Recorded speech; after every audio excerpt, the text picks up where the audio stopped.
What up and welcome to the golden era and to the MarshDaddy 2K Toolkit. We got our second tool that we are bringing out to you today. We put a lot of time into this. I am stoked to finally have this resource available.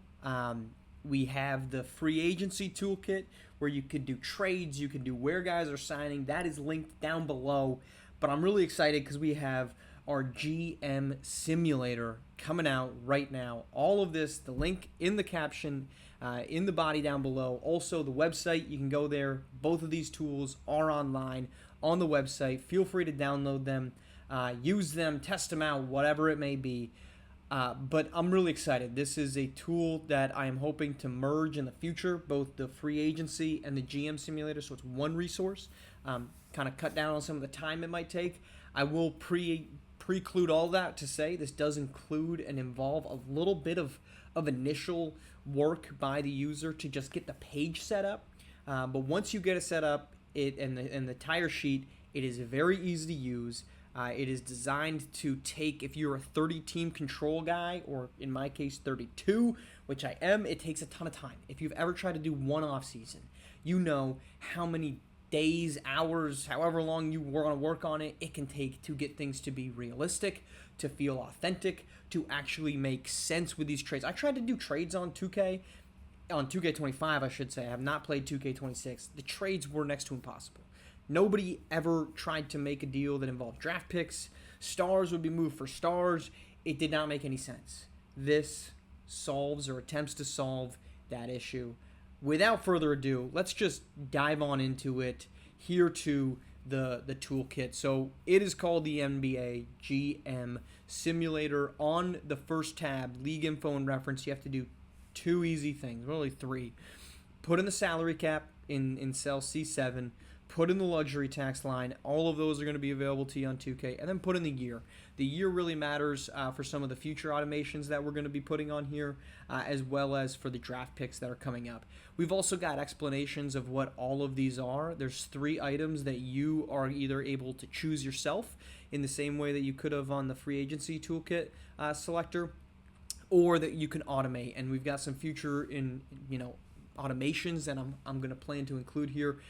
All of those will update here on the channel. But just goes through what the personalities are that you can choose from for your GMs, what the expectation is for the season, for the next season from the ownership, and also what the expectations are for this coming off season. So thinking about, you've got a team that maybe you're the Boston Celtics, and your offseason expectation is to overhaul the roster because you want to try to get below the luxury tax line. If you want to run it back because you're the Oklahoma City Thunder, your core pieces are going to remain intact. If your season expectations for next year are title contention with aggressively improve, you're going to see, based off what the inputs are by the user, by the automation, if you choose to go that route, along with the GM personalities, all of that's going to impact exactly how this tool plays out. So you're going to go through every single team, and this is it's the only part that actually involves some user input. It takes a little bit of time, but you're going to put through both roster and free agents. I've set this one up. We're going to be running it during the upcoming offseason in the golden era. So we'll be using it. I might go live for that just to kind of do a live walkthrough, even though we're going to walk you through right now. But anyhow, all you got to do is put in a handful of pieces of information. Now, I used ChatGPT. I took screenshots for every single roster, and then I asked ChatGPT to put it into this format right here for in an Excel tab, or an Excel sheet, I should say, and then I just copied and pasted it in. But it's not meant to be hard information to grab. You could probably expand this. There might be a future where we try to do that, but right now it's just meant to be high level. So, name, position, overall, years pro, years left on the contract, the salary, and then if they're on the trade block or if they're untouchable. If they are untouchable when you go through to use this, these players will not be used in a deal. You will not see Marquise Hightower or E.J. Clarkson moved by the Philadelphia 76ers. You might see a higher propensity for a guy like Joey Rowe because he's marked as trade block yes to be moved. We did this for every single team. And you'll just see, you can thumb through it on your own, but you'll just see every player that's there. Now, we'll stay on the Bulls just for the sake of this. This over here, the salary situation, that's going to sum the team salary right here. So the Bulls have $190 million. That does not include cap holds for free agents. That gives them negative 34. That's why this all ties back, both cap room and luxury tax room, back to the league info and reference doc. So you're going to see exactly where they are. Now, you're going to go to these next parts you can fill out, or you can randomize it however you choose to do. Obviously, the season result, you're going to choose exactly what it is. So the Chicago Bulls, I'm not spoiling anything for anyone. If you're watching the Golden Era, I've not even finished the postseason. No spoiler. Let's say I think we said they made the NBA Finals on the last thing. So made the NBA Finals. So what are their expectations? Title contention. They want to do it again.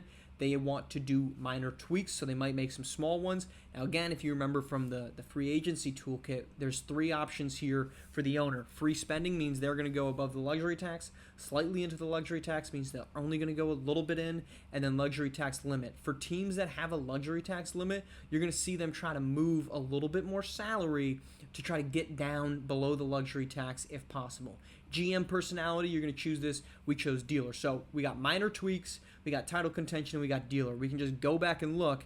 A dealer for GM personality, active, values flexibility, makes volume trades. We're talking Rob Pelinka and Daryl Morey. Are all those deals good? Maybe not, but they certainly like to make trades. Title contention, team expects to compete. Think Nuggets, Celtics, Bucks. We're talking real life, not Golden Era, right? The Nuggets, Celtics, Bucks all want to win. That's what they expect to do next season. And then minor tweaks. That's what we have with the Bulls. They might make some depth moves. They're going to explore low-value positional swaps. So if you look at their roster, again, we're talking guys, this system is built for 77 and above overall. That's really your sweet spot. If they're going to make deals, it's definitely not going to be for Javon Stokes and Dakota Motley, probably not for Kevontae Kennard, but they're going to try to add some guys to make positional flexibility a little bit better. Now, the next piece that you're going to have to fill out is their draft picks, and this is, again, where that year comes in. This is based off the Golden Era, so we've got 2035 first-round picks. All of these are put in there. I will say right now, protections are not something that have value up or down in the league, or in the system. That is something that I plan to add and will be adding in the near future, but I didn't want perfect to get in the way of releasing a really good product, in my opinion. We got 2K26 out. Guys and gals are starting to play. I got a comment on the last one. Can you use the free agency one for WNBA? You can use this for WNBA. Yeah, I don't think there's much change, but draft picks are there. I will emphasize this as well. In the last one, we talked about the value of picks. That's included. Bad teams, more value on the first round picks. The realism of the trade, we should see if we try to deal for a star, which we can kind of walk through. You're going to see more first round picks try to get involved. The right amount of first round picks are going to be involved in deals based off of players overall. So a player in those same overalls that we looked at in the free agency toolkit, that same kind of criteria here.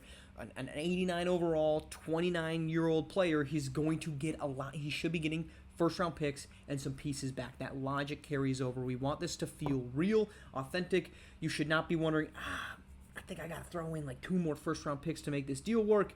And if a team doesn't have first-round picks, then they're not going to be able to make a deal. And we're going to see that show up in this script. So let's get back to the script itself. So the Chicago Bulls. When you open up the tool, you're going to have this option right here, NBA GM Tools. You're going to click that. You're going to hit Generate Trades. Now you're going to get a little pop-up that says, what do you want to do? Now, I can sit here. We're going to do 2 ways. If you type in a player's name, it's going to generate trades only for that player. Why don't we start with that right now? Let's go with Rowan Jameson. Backup point guard right now for the Chicago Bulls. You can see over here is an 80 overall, but they've got Javon Stokes. He's a bit of a value piece for them.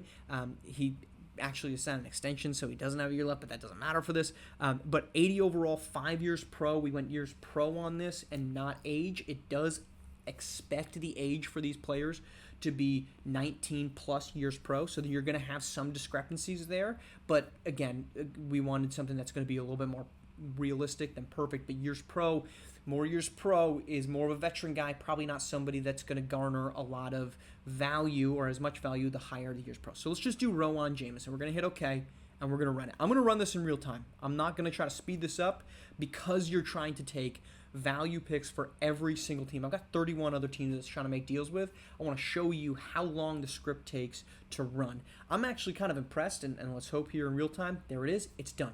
30 seconds, 15 seconds, I don't know. Not that long, though. Where does it go? Scroll down. And here you've got the trade offers for the Bulls. It's going to say all the trades that they offer. It's going to say the offering team, and then it's going to be a GM choice. Now, this you can choose to use on your own or use if you don't. You say, wow, Magic don't make any trades, so therefore the GM makes no deal. What the GM choice is doing is it's taking, you see this little score, it's taking the score values that come through, and it's saying, do I want to make that deal? This is something that needs to be tweaked out a little bit. I'm going to tell you that right now. I'm not releasing this with a perfect performance. I'm going to tell you that's pretty much exactly what 2K does. Well, that's kind of a bummer. One-man team, I guess, versus a lot of other people team, and I wanted the tool to be released. I've worked on this for a long time, and it's in a really good space. So you don't necessarily have to agree or disagree with the GM choice button. What that is meant to do before we get through all the other deals is it's really just meant to take some of the decision-making away from you. So if there's a bunch of trades that show up, and you'll see a lot of these don't, you might be asking why, because they might not be able to. They might not have the pieces necessary to make a deal. I would say I would run free agency before I run this, which is basically based off of trades right now. It just makes it so you don't have to choose what's going on. But anyhow, what are the other deals that are going on? Well, how about we keep scrolling down, and the Timberwolves are offering up Marcus Workman, 35 first-round pick, 1 first-round swap for Rowan Jameson. Now, that score is minus 21. That means it's a minus 21 for, I believe, for the Bulls on the other side. So they would be getting, quote-unquote, worse here. You can make the argument because the Timberwolves, in my universe, good basketball team. They've got the potential MVP and to be Zojale. It's a really good team Minnesota has. And maybe they make a deal. They go get Rowan Jameson. That makes a lot of sense. We're just going to go through quick. Roman Harmon with the Lakers, first-round pick and a first-round swap. Again, that's in 2039. That's pulling from what the Lakers have available. The Venom, they're offering up Jaden Bibbs, a first-round pick, and then a swap. Jaden Bibbs was a top 10 pick a season ago, but the Venom played really well, so why not upgrade and get a guy that's a little bit ready to win right now? Dominique Allen, 2 first-round picks from the Kings. And you're seeing consistency. First-round pick and a first-round pick swap. Why? Because that's what we've seen in the real-life NBA. That's what a guy like Rowan Jameson gets you. Starting caliber point guard. Might not be elite, but he's young. He's 5 years pro, so he's about 23, 24, 25 range. I think he's 24, but you get the point. You're taking that 19 plus 5, so definitely not 23. So 24, 25. Young guy. Good value deal. Can make things work. That's also why you're going to see not making any trades is they might not have either the number of picks required or they might not have the salaries required, which is why I'd recommend doing this after free agency is completed so you have full rosters in place. We'll just keep kind of giving you some examples. The Knicks offer up Joseph Corzine, 2 first-round picks. In this case, the Cavaliers don't have the required first-round picks, so they're going to offer Kevin Jackson. The Hornets do. They got 2 first-round picks. Jason Mills, Kevin Jackson, the overalls are a little bit more similar to what Rowan Jameson is. All of this is what they would offer. Now, if you're the Bulls, you're sitting there saying, well, we take a look at our roster. I've got a 93 point guard, a 90 small forward, an 82 and 81. I think I kind of want an upgrade at the 2 or the 4 if such a deal is available. You can go on and make that pick. Marcus Workman's a 4. He's about an 80 overall. I could go check the Wolves, but let's just say he is. You get an upgrade with a first round with a guy at the position that you need and 2 first-round picks. That seems like a good deal for the Chicago Bulls. Dominique Allen, talented shooting guard. His overall is about 76, but you've got the value for the first-round picks if you want to make a deal there. Jaden Bibbs, same position, might not be as good of a swap. Roman Harmon is a shooting guard.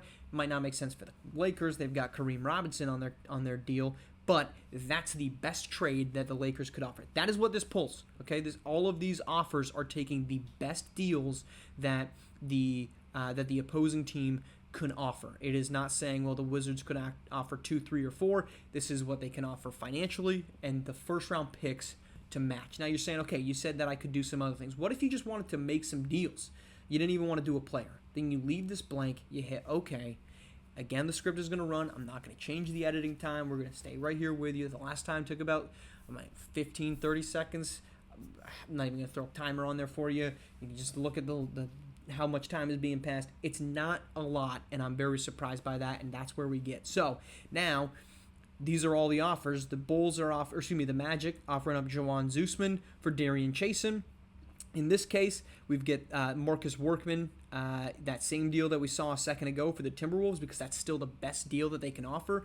But what you're also seeing is these are not the same guy in every single pick, because what it's doing is it's looking at the receiving team and saying, what do they need? So in this universe, in this current moment, Rowan Jameson, the Minnesota Timberwolves do not have a point guard. Why? Because, and I'll show it to you, the Timberwolves, Jacob Kuksix is who they expect to want to re-sign. He's a free agent. So it's looking at this group, and it's saying, well, the Minnesota Timberwolves don't have an 80 overall point guard, so that would be an upgrade. And we've got some redundancy right here at the power forward position between Darian Hairston and Marcus Workman.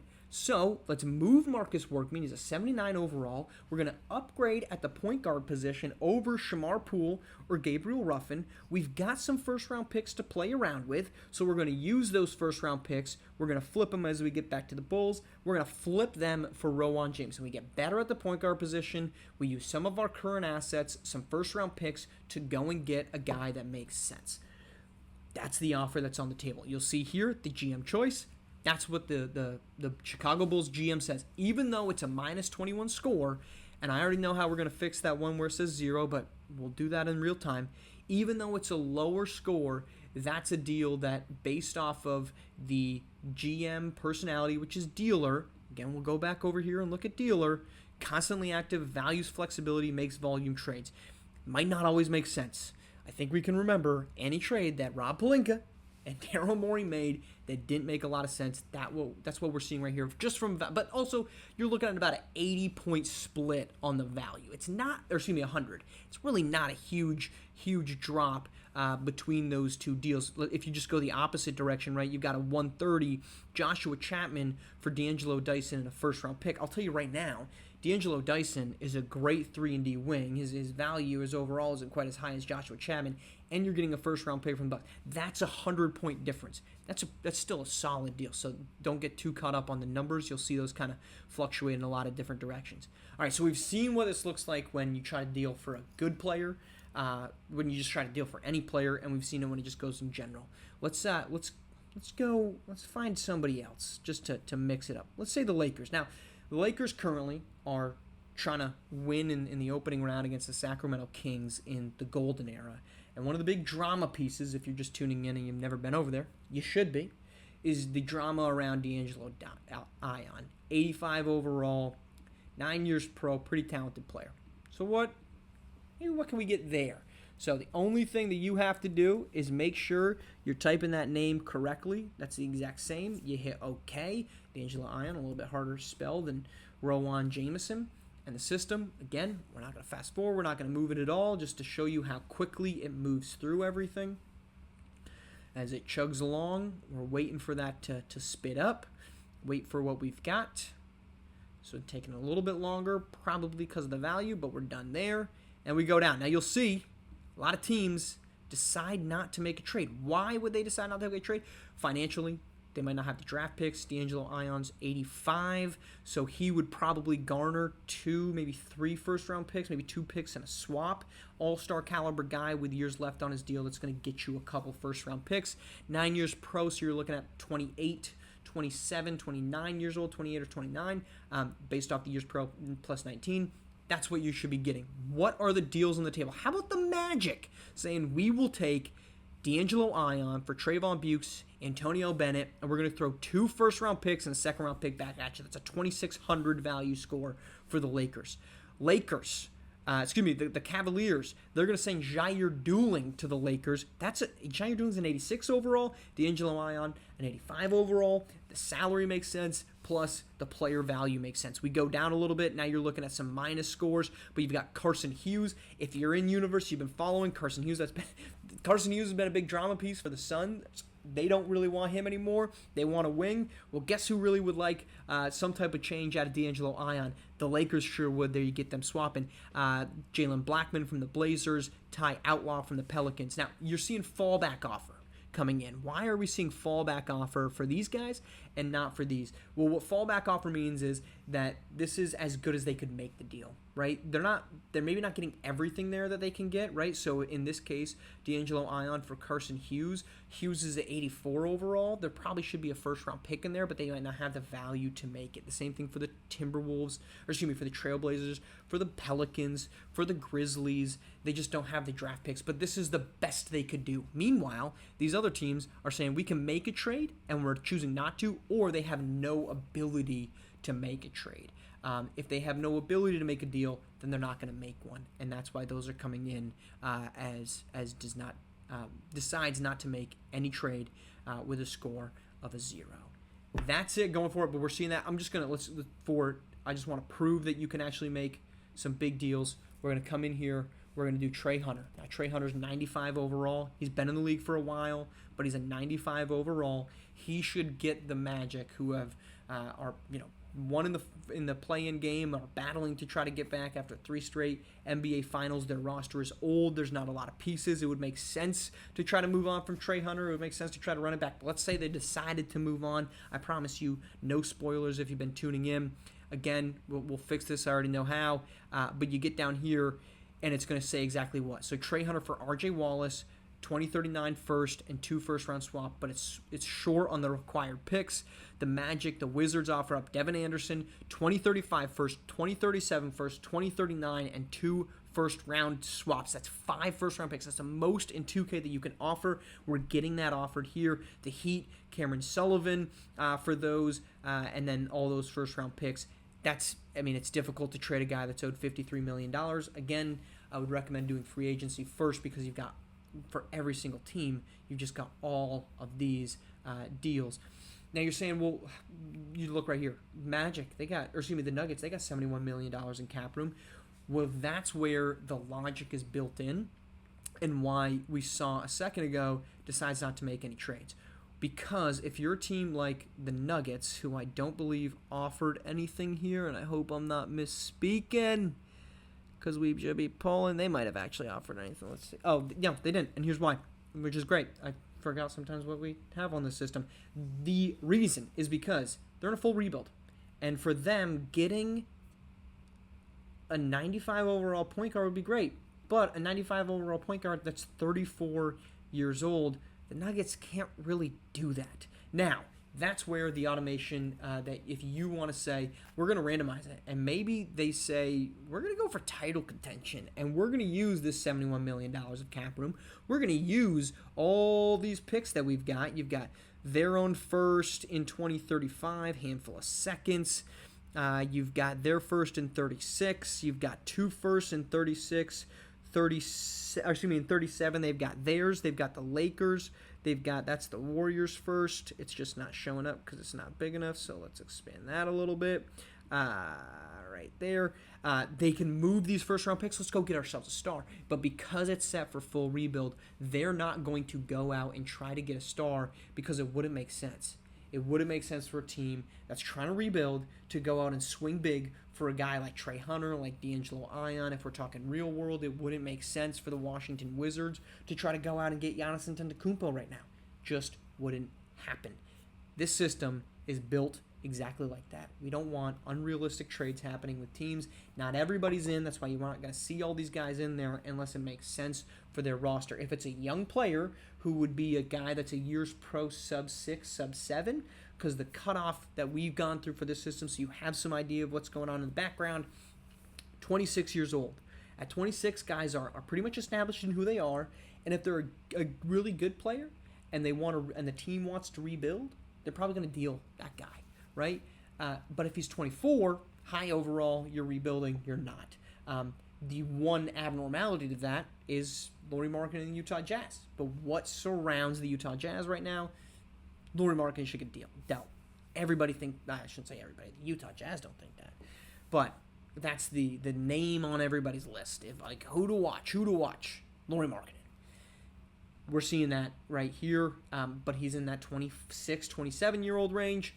Those types of guys are kind of got to be on the fence. Teams aren't going to make a move unless it's a huge upgrade for them. That's the tool. That's linked down below. Feel free to use it. Feel free to dive in, see if it works. And you know what? For all I would love to say, break it because we can fix it. Try to figure out if anything goes right, goes wrong. Up to user discretion if you want that GM choice, if you want to follow that GM choice or not. We're going to fix some of those things on the does not score or decides not to make a deal, and choosing that if it decides not to make a deal, so you don't have to worry about that one popping up. I will make that update. Feel free to jump in and let me know how it works over on the website. Link to every single tool that we've got out so far. There's 3 of them, as well as a reference doc. And more to come. We'll have updates as they come available on that one as well. Appreciate you tuning in. Catch you next time here on the Toolkit side or over on the Golden Era.